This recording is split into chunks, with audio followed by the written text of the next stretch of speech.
नमस्कार, दिन भर की बड़ी खबरों में आपका स्वागत है। मैं हूं आपके साथ अंशिता। आज इस बुलेटिन में बात होगी संसद में विपक्ष के आगे झुकी सरकार की, उपराष्ट्रपति चुनाव की शुरू हुई प्रक्रिया की। देखेंगे ओबीसी सम्मेलन में राहुल गांधी और खरगे ने मोदी सरकार पर उठाए क्या सवाल, कांग्रेस से क्यों मदद मांगने पहुंचे केंद्र सरकार के 2 मंत्री। जानेंगे बिहार में क्यों नेता विपक्ष की जान लेने की हो रही है कोशिश, और बुलेटिन के आखिर में देखेंगे जाने माने कार्टूनिस्ट इरफान की किस खबर पर पड़ी तिरछी नजर। लेकिन दिन भर की तमाम बड़ी खबरों से पहले एक नजर आज की सुर्खियों पर। मणिपुर में बीजेपी की सरकार बनाने की कोशिशों को लगा झटका। राज्य में 6 महीने के लिए बढ़ाया गया राष्ट्रपति शासन। 1 साल से भी ज्यादा वक्त से अशांति झेल रहा है मणिपुर। मालदीव पहुंचे पीएम मोदी, पीएम मोहम्मद मोइज्जू से की मुलाकात। मालदीव के स्वतंत्रता दिवस समारोह में मुख्य अतिथि के रूप में शामिल होंगे पीएम मोदी। 1000 साल पुराने 2 शिव मंदिरों पर थाईलैंड कंबोडिया के बीच जंग। अब तक 16 की गई जान। थाईलैंड ने बॉर्डर इलाकों से 1 लाख लोगों को हटाया। लाल निशान पर बंद हुआ सेंसेक्स। 721 अंकों की गिरावट के बाद 81,463 पर बंद हुआ सेंसेक्स। वहीं 225 अंकों की गिरावट के साथ 24,837 पर बंद हुआ निफ्टी। ये तो थी सुर्खियां। अब बात आज की सबसे बड़ी खबर की। संसद की कार्रवाई आज एक बार फिर से नहीं चल पाई। विपक्ष ऑपरेशन सिंदूर और एसआईआर पर चर्चा की मांग पर अड़ रहा है, तो दूसरी तरफ सरकार इस मुद्दे पर बचती दिखाई दी, जिसके चलते आज भी संसद नहीं चल पाई। नाराज इंडिया गठबंधन के सदस्यों ने संसद परिसर में जबरदस्त प्रदर्शन किया और इस प्रदर्शन का असर मोदी सरकार पर भी दिखाई दिया है। तो कैसे विपक्ष के आगे झुकती दिख रही है सरकार, देखिए ये रिपोर्ट। संसद में एक बार फिर ऑपरेशन सिंदूर और बिहार में शुरू हुए स्पेशल इंटेंसिव रिवीजन यानी एसआईआर का मुद्दा उठा।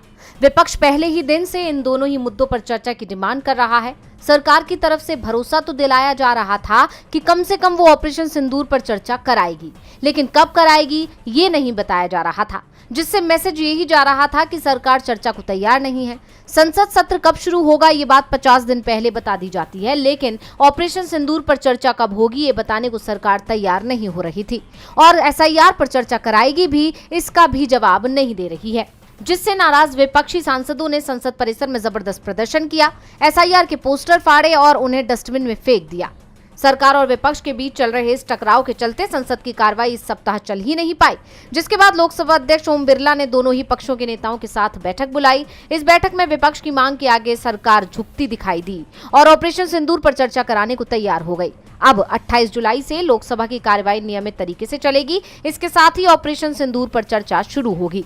विपक्ष की मांग के तहत स्पेशल डिस्कशन के तहत चर्चा होगी और लोकसभा और राज्यसभा दोनों सदनों में इस मुद्दे पर 16-16 घंटे की चर्चा होने की उम्मीद है। लेकिन एसआईआर को लेकर अभी तक सरकार ने चर्चा की कोई बात नहीं की है। यानी अगले सप्ताह ऑपरेशन सिंदूर को लेकर तो संसद में बहस होगी, लेकिन एसआईआर को लेकर अभी भी सरकार और विपक्ष के बीच टकराव बना हुआ है। इसके साथ ही अमेरिका के साथ चल रही ट्रेड डील को लेकर भी विपक्ष की मांग पर सरकार की तरफ से कोई संतोषजनक जवाब नहीं मिला है। यानी मानसून सत्र में अभी भी सरकार और विपक्ष के बीच टकराव खत्म नहीं हुआ है। ऑपरेशन सिंदूर पर तो चर्चा होगी, लेकिन एसआईआर पर अभी भी सरकार का रुख साफ नहीं है। यानी सरकार की मुसीबत कम होती नहीं दिख रही है। वैसे भी उपराष्ट्रपति के इस्तीफे ने पहले से ही मोदी सरकार को मुश्किल में फंसा रखा है। अब चुनाव आयोग की तरफ से चुनाव प्रक्रिया भी शुरू कर दी गई है, तो वहीं उपराष्ट्रपति सचिवालय को लेकर बड़े खुलासे हो रहे हैं। उपराष्ट्रपति पद के लिए चुनावी कवायद तेज हो गई है। जगदीप धनखड़ के इस्तीफे के बाद खाली हुए इस पद के लिए चुनाव आयोग ने तैयारियां शुरू कर दी हैं। आयोग ने राज्यसभा सचिवालय की संयुक्त सचिव गरिमा जैन को रिटर्निंग अधिकारी और निदेशक विजय कुमार को सहायक रिटर्निंग अधिकारी नियुक्त किया है। यानी अब यह तय हो गया है कि देश को अगला उपराष्ट्रपति 60 दिनों के अंदर मिल जाएगा, क्योंकि चुनाव की अधिसूचना जारी होने के बाद पूरी प्रक्रिया के लिए कम से कम 32 दिनों का वक्त लगता है। इसलिए यह चुनाव मॉनसून सत्र के बाद ही हो जाएगा, क्योंकि मॉनसून सत्र 21 अगस्त को पूरा हो रहा है। ऐसे में अब सवाल यह भी उठ रहे हैं कि इस बार उपराष्ट्रपति का चुनाव निर्विरोध होगा या फिर चुनाव के जरिए नया उपराष्ट्रपति चुना जाएगा। दूसरी ओर धनखड़ के इस्तीफे के 3 दिन बाद उनके सचिवालय को बंद करने का फैसला चर्चा का विषय बन गया है। एक मीडिया रिपोर्ट में दावा किया गया है कि उपराष्ट्रपति भवन में सचिवालय के लिए एक अलग विंग थी, जिसे अब बंद कर दिया गया है। इस विंग से धनखड़ के साथ काम कर रहे कई अधिकारी अपने मूल कैडर में वापस भेज दिए गए हैं। मीडिया रिपोर्ट में एक अधिकारी के हवाले से दावा किया गया है कि उपराष्ट्रपति सचिवालय में अब मुश्किल से कुछ ही अधिकारी हैं, बाकी सभी जा चुके हैं। सचिवालय के अलग बने विंग को एक एक करके खाली किया गया और अब वो लॉक कर दिया गया है। चाबियां 2 अवर सचिवों को सौंप दी गई हैं। हालांकि अधिकारियों ने साफ किया है कि उपराष्ट्रपति भवन के किसी भी कमरे को सील नहीं किया गया है, जैसा कि कुछ अटकलें चल रही थीं। उपराष्ट्रपति एन्क्लेव में अभी भी कुछ सरकारी अधिकारी मौजूद हैं जो अपने मूल कैडर में लौटने के ऑर्डर का इंतजार कर रहे हैं। इस बीच चर्चा इस बात को लेकर भी गर्म है कि 21 जुलाई को इस्तीफा देने के बाद से जगदीप धनखड़ आखिर कहां हैं और क्या कर रहे हैं, क्योंकि ना तो उनका कोई बयान सामने आया और ना ही वो कहीं दिखाई दिए। धनखड़ ने खराब सेहत का हवाला देते हुए इस्तीफा दिया, लेकिन उनकी कोई हेल्थ रिपोर्ट भी सामने नहीं आई है, जिसे लेकर विपक्ष के उस दावे को और बल मिल गया है कि इस इस्तीफे के पीछे जरूर दाल में कुछ काला है। अब जब तक धनखड़ अपनी चुप्पी नहीं तोड़ते हैं, तब तक कयासों का बाजार इसी तरह गर्म रहने वाला है। उपराष्ट्रपति कौन बनेगा, इस पर सवाल है, क्योंकि मोदी सरकार के लिए चुनाव आसान नहीं होने वाला है। विपक्ष भी तैयार है और उसकी झलक दिल्ली में कांग्रेस के ओबीसी सम्मेलन में दिखाई भी दे गई है। संसद में विपक्ष के नेता राहुल गांधी और मल्लिकार्जुन खड़गे ने सरकार पर तीखा हमला किया। देखिए रिपोर्ट। दिल्ली के तालकटोरा स्टेडियम में कांग्रेस ने ओबीसी नेतृत्व भागीदारी न्याय सम्मेलन का आयोजन किया। इस समारोह में कांग्रेस अध्यक्ष मल्लिकार्जुन खड़गे और पार्टी सांसद राहुल गांधी शामिल हुए। इस राहुल गांधी ने ओबीसी समुदाय के हक की बात करते हुए एक अहम बात कही। राहुल ने कहा कि मैं 2004 से राजनीति में हूँ। जब मैं पीछे मुड़कर देखता हूँ तो मुझे लगता है कि मैंने एक गलती की, और वो गलती ये है कि मैंने ओबीसी की उस तरह रक्षा नहीं की जैसी मुझे करनी चाहिए थी। ऐसा इसलिए हुआ क्योंकि मैं उस समय आपके मुद्दों को गहराई से नहीं समझ पाया। कांग्रेस पार्टी में और मेरे अंदर भी एक चीज मैंने मिस कर दी, एक गलती मैंने की। क्या थी? जो ओबीसी वर्ग है उसका जिस प्रकार से मुझे प्रोटेक्शन करना था, मैंने नहीं किया। राहुल ने आगे कहा कि मुझे अफसोस है कि अगर मुझे आपके ओबीसी इतिहास, आपके मुद्दों के बारे में थोड़ा भी पता होता तो मैं उसी समय जाति जनगणना करा लेता। ये मुझसे हुई गलती है, ये कांग्रेस पार्टी की गलती नहीं है, ये मेरी गलती है।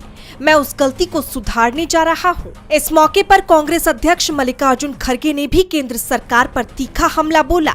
उन्होंने पीएम नरेंद्र मोदी को झूठों का सरदार करार देते हुए कहा कि वो झूठों के सरदार हैं, झूठ बोलने का ही उनका काम है। 2 करोड़ नौकरी देंगे, झूठ बोले। काला धन देश में लाकर पैसा दूंगा, वो भी झूठ बोले। एमएसपी को लेकर झूठ बोले। ओबीसी वर्ग की आय बढ़ाने को लेकर भी झूठ बोले। हर चीज पीएम मोदी झूठ बोलते हैं। अपने जीवन में खासकर संसद में वो झूठ बोलते हैं।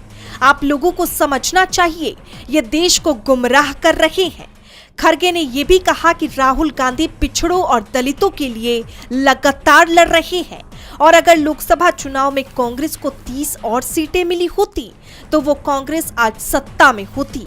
कांग्रेस को इस सम्मेलन में ओबीसी समुदाय के मिले समर्थन और राहुल खड़गे के भाषण में मोदी सरकार की नींद उड़ाकर रखती है। कांग्रेस के तेवरों से साफ है कि मोदी सरकार की मनमानी चलने वाली नहीं है, और इसका असर भी दिखाई दिया जब केंद्र सरकार के 2 मंत्री कांग्रेस अध्यक्ष मल्लिकार्जुन खड़गे और राहुल गांधी से मिलने के लिए पहुंच गए। तो क्यों सरकार को पड़ी कांग्रेस की जरूरत? देखिए रिपोर्ट। जब से मोदी सरकार सत्ता में आई है, उसके बाद से ये पहली बार है जब सबसे ज्यादा मजबूत विपक्ष है, जिसके चलते मोदी सरकार भी जानती है कि अब वो विपक्ष को नजरअंदाज नहीं कर सकती है।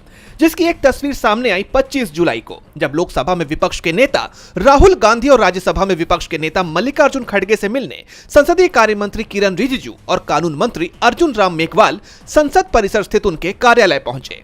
दावा किया जा रहा है कि दोनों सदनों में विपक्ष के नेताओं से मोदी सरकार के मंत्री जस्टिस यशवंत वर्मा के खिलाफ महाभियोग के नोटिस को लेकर चर्चा करने पहुंचे। गौरतलब है कि लोकसभा में जस्टिस वर्मा के खिलाफ महाभियोग के नोटिस पर सरकार और विपक्ष दोनों ही पक्ष के सदस्यों के हस्ताक्षर हैं। हालांकि अभी तक इस नोटिस पर समाजवादी पार्टी और तृणमूल कांग्रेस के सदस्यों ने हस्ताक्षर नहीं किए हैं। कहा जा रहा है कि किरण रिजिजू और मेघवाल इस मुद्दे पर आगे की रूपरेखा को चर्चा करने पहुंचे हैं, क्योंकि सत्ता पक्ष अच्छी तरह जानता है कि वो बिना विपक्ष को साथ लिए इस मुद्दे पर आगे नहीं बढ़ सकता। इसलिए केंद्रीय मंत्री विपक्ष के नेताओं से मिलने पहुंचे। बता दें कि जस्टिस यशवंत वर्मा को हटाने की प्रक्रिया जल्द ही लोकसभा में शुरू की जाएगी। मिली जानकारी के मुताबिक लोकसभा स्पीकर ओम बिरला जल्द ही एक वैधानिक समिति के गठन का ऐलान भी कर सकते हैं। समिति उन आधारों की जांच करेगी जिन पर जस्टिस को हटाने की मांग की गई है। ओम बिरला और राज्यसभा के उपसभापति हरिवंश नारायण सिंह ने दोनों सदनों के महासचिवों के साथ बैठक की और अधिकारियों ने प्रक्रिया को अंतिम रूप देने के तौर तरीकों पर चर्चा की। बाद में केंद्रीय गृह मंत्री अमित शाह भी इस बैठक में शामिल हुए। कांग्रेस के दबाव में केंद्र की सरकार दिख रही है तो बिहार सरकार भी इंडिया गठबंधन के दबाव में दिखाई दे रही है। बिहार विधानमंडल के सत्र में कानून व्यवस्था और एसआईआर का मुद्दा सरकार पर भारी पड़ रहा है। इस बीच विधान परिषद में विपक्ष की नेता राबड़ी देवी ने तेजस्वी यादव की जान पर संकट को लेकर बड़ा दावा कर दिया है, जिससे बिहार की सियासत में हंगामा मच गया। देखेंगे रिपोर्ट में। बिहार में नीतीश सरकार के इस कार्यकाल में विधानमंडल का ये अंतिम सत्र काफी जोरदार रहा। विपक्ष की तरफ से प्रदेश की एनडीए सरकार पर जबरदस्त हमले किए गए। बिहार में चल रही एसआईआर प्रक्रिया के विरोध में विपक्ष लगातार काले कपड़ों में सदन पहुंच रहा है, जिस पर सीएम नीतीश कुमार का गुस्सा फूट पड़ा। उन्होंने कहा, आप भी कभी पहने थे, ये कपड़वा पहन के आते थे, वो उनको छोड़ दो, तो जरा देख लीजिए सबका कपड़ा कैसा पहने हुए है। नीतीश ने कहा कि ये लोग काले कपड़े पहने हुए हैं, उल्टा पलटा काम कर रहे हैं। उनके इस बयान में झुंझलाहट साफ दिखाई दे रही है कि कैसे विपक्ष के विरोध से नीतीश सरकार की परेशानी बढ़ती जा रही है। इस दौरान आरजेडी विधायक भाई वीरेंद्र ने सत्ताधारी दल के नेताओं पर तीखी टिप्पणी की। उन्होंने बीते दिन सदन में हुई हाथापाई का जिक्र करते हुए कहा कि जिस तरह कल बीजेपी के विधायक सदन में माइक तोड़कर हमारी तरफ दौड़े थे, अगर हम बीच बचाव नहीं करते तो सिर फट सकता था, चोट लग सकती थी। ये बीजेपी का गुंडा राज है। विपक्ष के विरोध और सत्ता पक्ष के बयानों के बीच पहली पाली में विधानसभा की कार्यवाही महज 5 मिनट में ही स्थगित करनी पड़ी। विधानमंडल की कार्यवाही भी मुश्किल से 10 मिनट तक चल पाई। विधान परिषद से बाहर निकलकर मीडिया से बातचीत करते हुए पूर्व सीएम राबड़ी देवी ने डिप्टी सीएम सम्राट चौधरी पर गंभीर आरोप लगाए। उन्होंने कहा,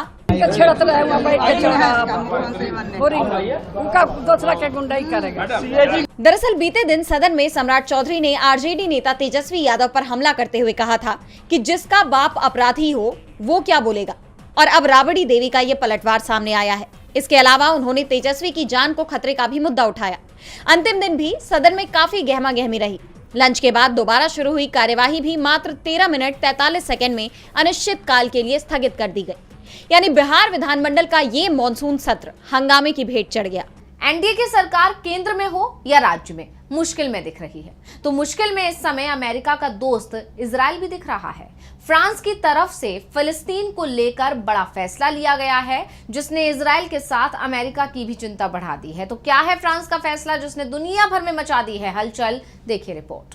गजा में जंग को लेकर इजराइल अब बुरी तरह घिरता नजर आ रहा है। अमेरिका से लेकर ग्रीस जैसे देशों में इजराइल के खिलाफ विरोध प्रदर्शन हो रहे हैं। इस बीच फ्रांस ने इजराइल को बड़ा झटका देते हुए अहम घोषणा की है।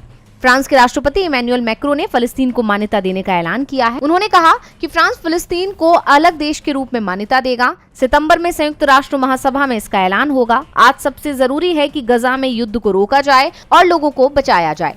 ऐसा करने वाला फ्रांस पहला G7 राष्ट्र बन जाएगा। मैक्रो ने अपनी सोशल मीडिया पोस्ट में कहा कि हमें तत्काल सीज फायर, सभी बंधकों की रिहाई और गजा के लोगों के लिए बड़े पैमाने पर मानवीय सहायता की जरूरत है। हमें हमास का डिमिलिटराइजेशन भी करना होगा, गजा को सुरक्षित और इसे फिर से बनाना होगा और फिलिस्तीन देश को बनाना होगा। उनके इस बयान ने इजराइल और अमेरिका को चौंका दिया है। इजरायली प्रधानमंत्री बेंयामिन नेतन्याहू ने कहा कि फ्रांस का ये कदम आतंकवाद को इनाम देने जैसा है और गजा की तरह एक और ईरानी मोहरे को जन्म देने का खतरा बढ़ाता है। वहीं अमेरिकी राजदूत ने कहा कि फ्रांस को ही ब्रिटिश कॉलोनी घोषित किया जाए। अमेरिका के विदेश सचिव मार्को रूबियो ने कहा कि फ्रांस के राष्ट्रपति इमैनुअल मैक्रो का ये बकवास फैसला हमास के प्रोपेगेंडा को बढ़ाएगा और मिडिल ईस्ट में शांति को पीछे धकेल देगा। लेकिन एक बात तो तय है कि जिस तरह फिलिस्तीन का समर्थन बढ़ रहा है, उससे अमेरिका इजराइल की चिंता बढ़ती जा रही है। फ्रांस के फैसले के बाद अब दूसरे देश भी फिलिस्तीन पर बड़ा फैसला ले सकते हैं।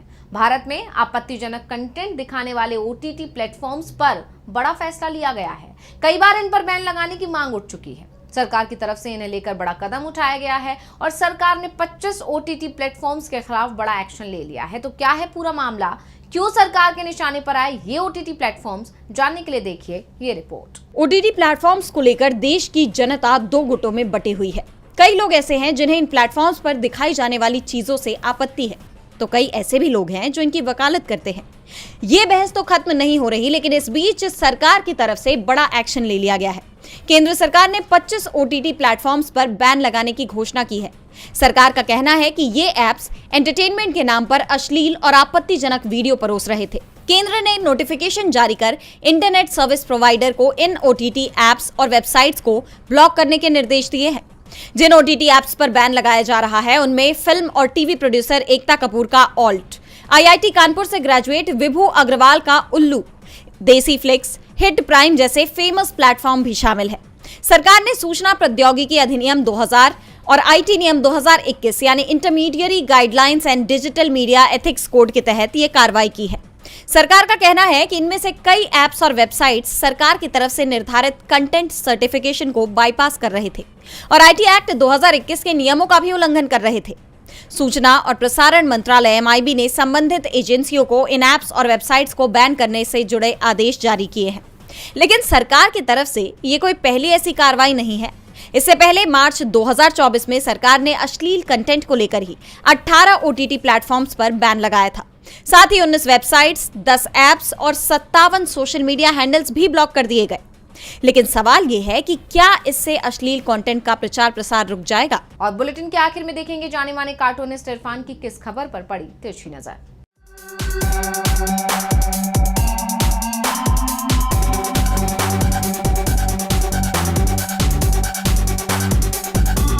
एक रिपोर्ट आई है कि पीएम नरेंद्र मोदी भारत के सबसे लंबे कार्यकाल वाले प्रधानमंत्री बन गए हैं, इंदिरा गांधी से भी ज़्यादा। अगर इंदिरा गांधी भी चाहती तो ED, CBI, UPA का भी इस्तेमाल देश हित में करती। तो इंदिरा है तो मुमकिन है भी हो सकता था।